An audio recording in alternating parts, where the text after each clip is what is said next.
आज मैं हनुमान तत्व पर थोड़ा सा आलोकपात करना चाहती हूँ।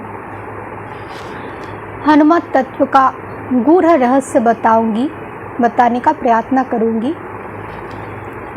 ध्यानपूर्वक सुनिए। देखिए, हनुमंत ये है शब्द, यानी कि हनुवृत्ति का जो अंत होता है वो है, जो करता है अंत, वो है हनुमंत। तो ये हनु क्या है? देखिए, एक होता है अणु अथवा अंश, जिसे जीव कहा जाता है। किसका अंश?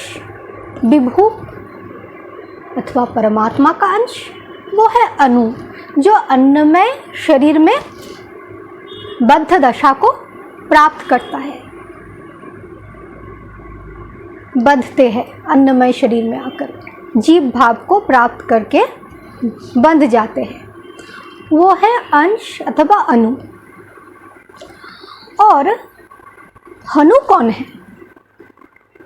देखिए, दूसरा होता है विशिष्ट चैतन्य प्राप्त आत्मा, जो अन्नमय कोश में नहीं बांधते, जो प्राणमय क्षेत्र के ऊपर उठकर अपने विज्ञानमय स्वरूप में स्थिर हुए, वो विशिष्ट चेतना संपन्न आत्मा हुए हनु, जिसे हंस भी कहा जा सकता है। देखिए, इसके ऊपर का जो स्थिति है, इसके ऊपर का, उसे कहा जाता है परमहंस, जो परम को प्राप्त कर लिया।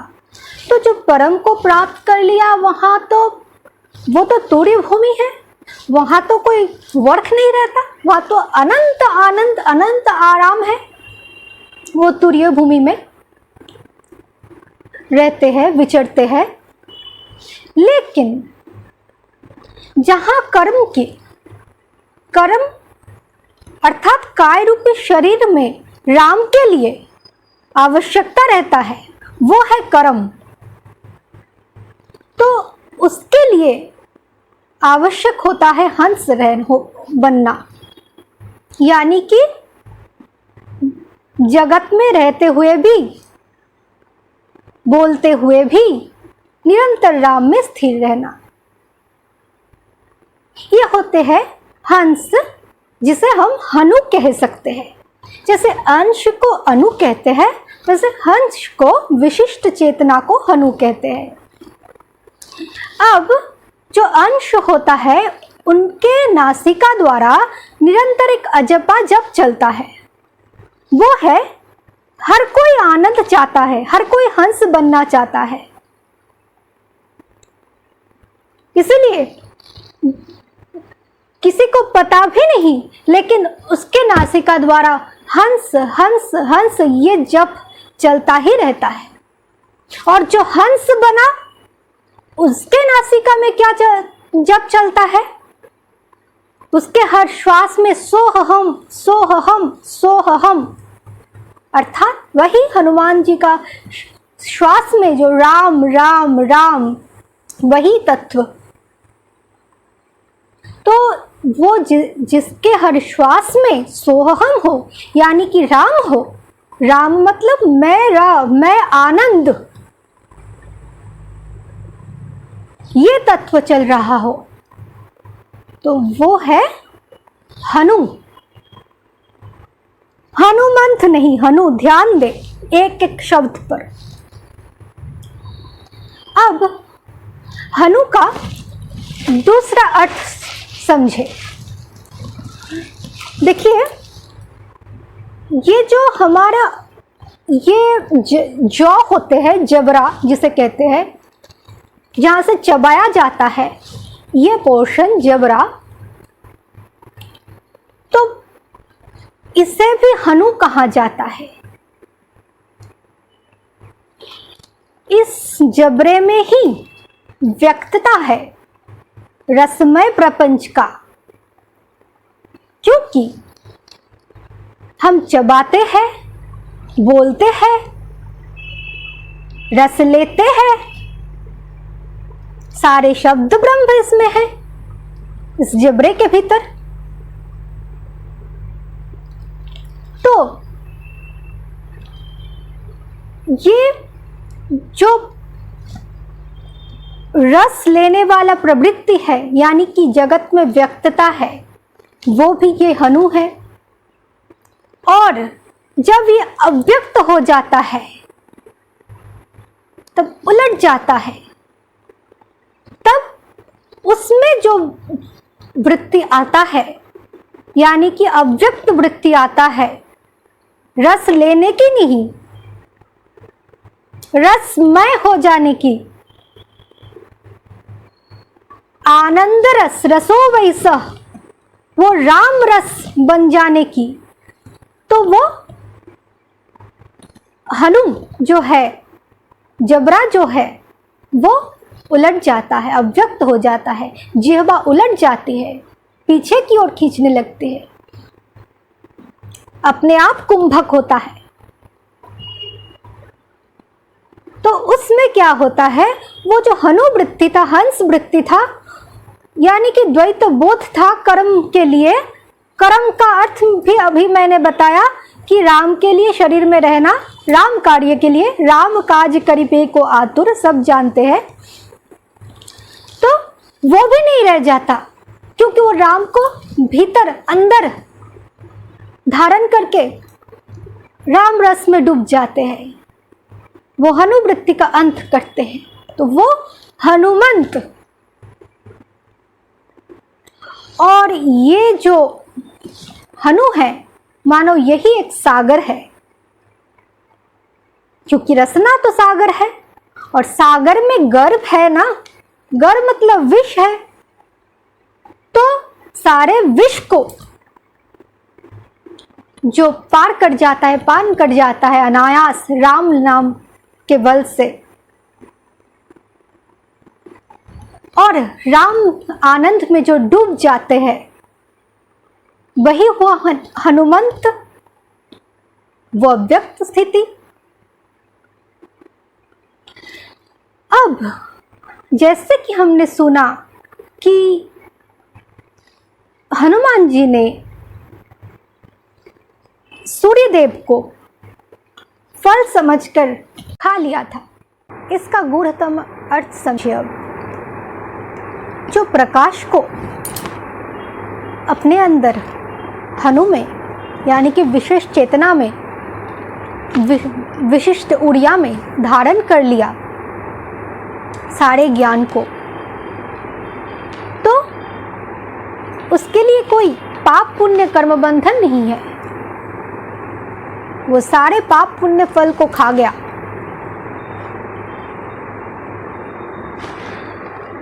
और एक अर्थ ये है, वो जो मैंने अभी कहा, परिपूर्ण ज्ञान और परिपूर्ण श्री राम प्रेम में और कोई कर्म शेष नहीं रहता, तो वो क्या होता है, सविकल्प स्थिति, यानी कि मूर्छा दशा को प्राप्त होता है। देखिए, हम भी तो जब बहुत थक जाते हैं अथवा आराम का आवश्यकता होता है, तो निश्चिंत होकर सो जाते हैं बिस्तर पे, और गंभीर गहरी निद्रा में हम सोते हैं। ठीक उसी प्रकार जब जगत से छुटकारा मिल गया किसी को, परम आराम मिल गया, राम मिल गया, परिपूर्ण ज्ञान रोम रोम में समा गया, तो उसके लिए और बाहर का क्या कर्म है, कोई कर्म शेष नहीं है। तो वो मूर्छा दशा को, सुषुप्ति अवस्था को प्राप्त हुआ।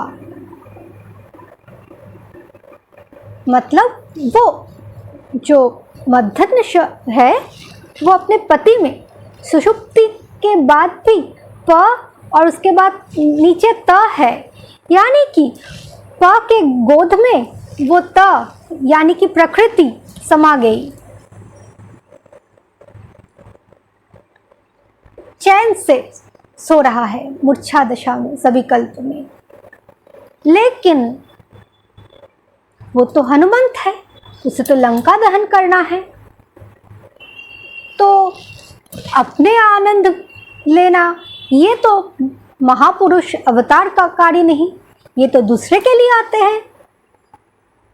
तो तब क्या होता है, इंद्र ने उसके उस जबड़े पर वार किया। ये हम सुने हैं कथा में कि इंद्र ने प्रहार किया उनके जबड़े में। अब इसका रहस्य समझे। इंद्र तो होते हैं कठोरताभिमान, और वो कठोरताभिमान जब तक इंद्र के जो कर्त्री है, मतलब इंद्र जिसके अधीन है, वो इंदिरा शक्ति यानी कि श्री शक्ति यानी कि लक्ष्मी शक्ति ना छुटकारा दे उसे इस सविकल्प स्थिति तक ही उनका सीमा रहेगा। वो परम आनंद परमहंस अवस्था को तब तक नहीं पाएगा, क्योंकि वो तब तक वो सूत्रात्मा जो प्राण है वो सारे शरीर में वेष्टित रहेगा, वो जोग सूत्र रह जाएगा। इसीलिए जब तक श्री अथवा इंदिरा इंद्र को अनुमति ना दे, तब तक इंद्र से भी छुटकारा नहीं, यानी कि दूसरे के कल्याण के लिए वो कर्तृत्वाभिमान रखना पड़ेगा और उससे नीचे उतरना पड़ेगा। इसीलिए वो जो इंद्र ने प्रहार किया, यानी कि प्राण शक्ति सूत्रात्मा प्राण कर्तृत्वाभिमान को थोड़ा सा जगाया अपने भीतर, तो फिर वो हनुमंत से वो नीचे उतर आए। अब यह है इंद्र के हनुमान जी के जबड़े पर प्रहार करने का गूढ़ार्थ। अब चलिए एक अद्भुत समन्वय करती हूँ, ये बहुत ही इंटरेस्टिंग होगा, ध्यानपूर्वक सुनिए। हम सब रामायण में 99.99% लोग रावण को विलन समझते हैं। तो रावण को विलन समझते हैं, अच्छी बात है, क्योंकि गूढ़ार्थ तो किसी को पता है नहीं महापुरुषों के अतिरिक्त। तो फिर से कह रही हूँ, महासाधक ही महापुरुष ही इसे सुन सकता है, दूसरे का ऐसा योग्यता नहीं है। सुनिए ध्यानपूर्वक। रावण शब्द को अब दोहराती हूं।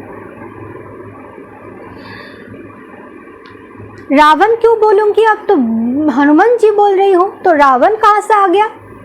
इसीलिए आया क्योंकि मैंने अभी कहा कि श्री जो इंदिरा है वो इंद्र को अगर जजमेंट दे, इंद्र को अगर परमिशन दे, तब ही इंद्र अपने कर्तृत्वाभिमान को छोड़ सकते हैं, तब ही वो प्राण शक्ति कृपा करेगी, तो वो सूत्रात्मा प्राण शरीर से वियुक्त होकर वो निर्विकल्प स्थिति में पहुंच सकते हैं। उससे पहले जब तक कर्म रहेगा तब तक वो नहीं पहुंच पाएगा, क्योंकि ऐसा ही श्रीराम का अभिशाप है। अब श्राप का अर्थ भी मैंने बहुत बार बताया कि ये आपको मतलब रसरूपी प्रपंच को, वही आज्ञा हनुम इस रसमय प्रपंच को हटाने के लिए, सागर लंघन के लिए ही जो शर निक्षेप होता है वही श्राप है। तो ये जो श्री है वो प्राण है, वो पूरे शरीर को जीव भाव द्वारा बांध देता है। मानो वो प्राण रस्सी की तरह बंध जाता है शरीर से, देहकूट से। तो वो रस्सी जब तक ना छूटे तब तक वो सहस्रार्थ तक नहीं पहुंचेगा, तब तक सविकल्प तक संभव है पहुंचना। अब ये कब कृपा करेगा, कब ये सहस्रार्थ तक पहुंचेगी? जब रावण का अंत होगा। इसलिए मैंने रावण कहा। तो ये जो रावण है वो स्थिति ध्यान पूर्वक सुनिए। रा शब्द का अर्थ है आनंद।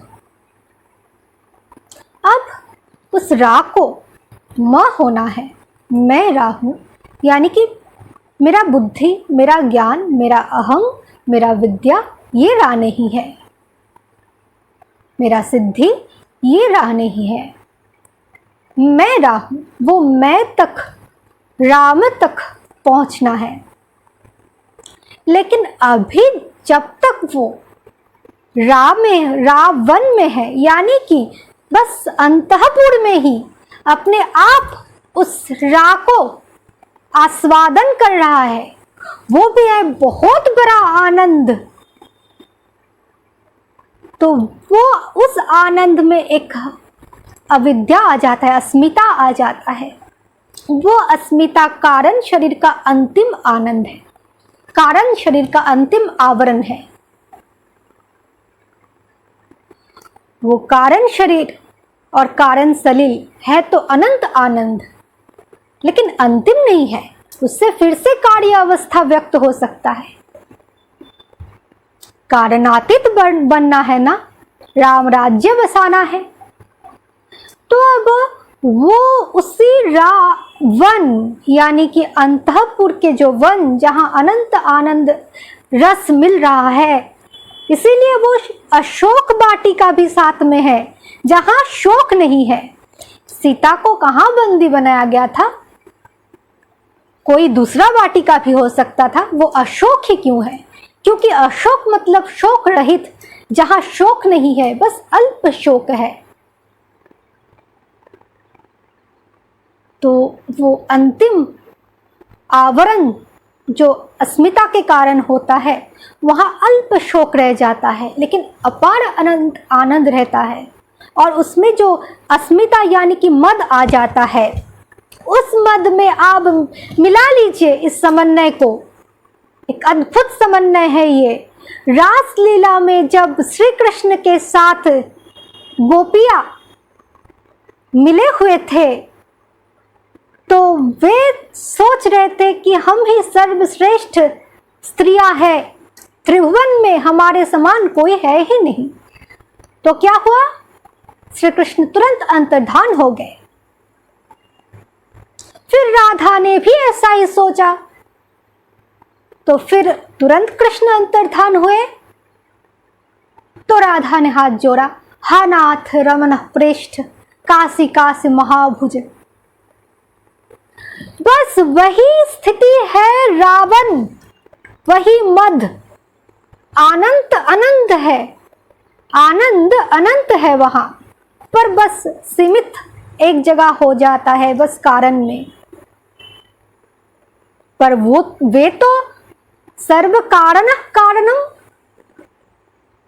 राम कृष्ण तो सारे कारण के कारण है, वो तो कारण तक सीमित नहीं है। तो उस कारण शरीर से परे जाना होगा। इसीलिए श्री शक्ति का कृपा चाहिए। तो ये समन्वय मैंने छोटा सा किया ब्रज के साथ। अब देखिए, हनुमान जी को बजरंगबली कहा जाता है। देखिए, बजरंगबली शब्द का बाहरी अर्थ तो सभी समझ रहे हैं, जिसका अंग वज्र समान होता है वो वज्र। अब वज्र क्या है? देखिए, पुराणों में सब पढ़े होंगे कि ऋषि दधीचि के हड्डी से ये वज्र का निर्माण किया था इंद्र ने। अब देखिए, दधीचि शब्द का अर्थ, गूढ़ अर्थ, दध्यांच इति दधीचि, अर्थात जो अपने आप को पूरे तरह प्रभु को दान कर दिया, तो वो है दधीचि। यानी कि दधी शब्द का भी हल यहाँ से निकला, जो अपने आप को पूर्णतः प्रभु के चरण में समर्पित किया, वो है दधी वृत्ति अथवा दधीचि।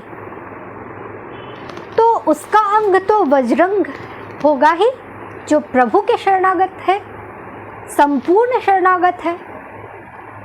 उसे तो कोई आहत नहीं कर पाएगा, कोई हानि नहीं पहुंचा पाएगा, क्योंकि वो स्वयं अनाहत चक्र में, हृदय में स्थित प्रभु के निकट है, सामीप्य है, सामीप्य प्राप्त हुए, सामीप्य मोक्ष उनके पास है। और हृदय क्षेत्र, अनाहत चक्र, यानी कि जो पवन का क्षेत्र है, प्राण वायु है, उस पवन को भी तारने वाला है वो वृत्ति। क्योंकि पवन पुत्र जो है, पुत्र मतलब तो जो त्राण करता है, तो वो पवन को भी त्राण करने वाला, शुद्धि करने वाला वो बजरंग है। और तो और एक समन्वय देखिए, ये वज्रंग जैसे व्रज होता है, यानी कि व्यापक, और ये वज्र अंग यानी कि जो तारने वाला वृत्ति है, पवन तनय, पवन को तारने वाला, ऊर्ध्वमुखी करके अंत में निर्वाण देने वाला जो शिव तत्व है बजरंग, वो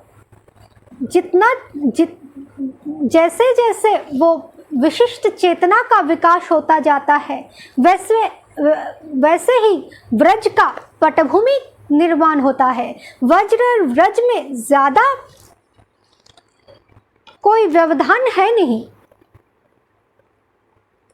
वो जो वज्र है, वो वैद्युतिक तरंग जो है, वो बस ऊपर की ओर खींचता रहता है। इसीलिए शिव स्तुति में कहा जाता है, अंभोदरक श्यामल कुंतलायै तरित प्रभाताम्र जटाधरायै। तो वो जो तरित शक्ति है, वैद्युतिक शक्ति है, ये ऊपर की ओर खींचता है, सहस्रार की ओर, और पवन भी ऊपर की ओर जाता है। यहाँ तालु उलट जाता है तो वो मुख ठीक उसी प्रकार बजरंग की तरह होता है। जब जीव उलटता है, जिह्वा, रसना, और फिर वही से दास्य भाव से, वज्रंग से निर्माण होता है एक व्रज भूमि का, जहाँ माधुर्य में जाके समाप्त होता है। और अंत में बोलूं तो वो अर्जुन भी बजरंग के शरीर द्वारा ही पार्थ होकर पार हो जाते हैं महाभारत के युद्ध, यानी कि भवसागर। बजरंग के रथ पर बिना सवारे हुए, बिना शरण लिए हुए कोई तार नहीं सकता। इसीलिए दास्य भाव से प्रारंभ होता है, अंत में सख्य माधुर्य तक पहुंचता है। अगले भाग में मैं हनुमान जी के पिता, माता, केसरी, अंजना, ये सारे तत्व के गूढ़तम रहस्य बताऊंगी। आज यही तक, धन्यवाद।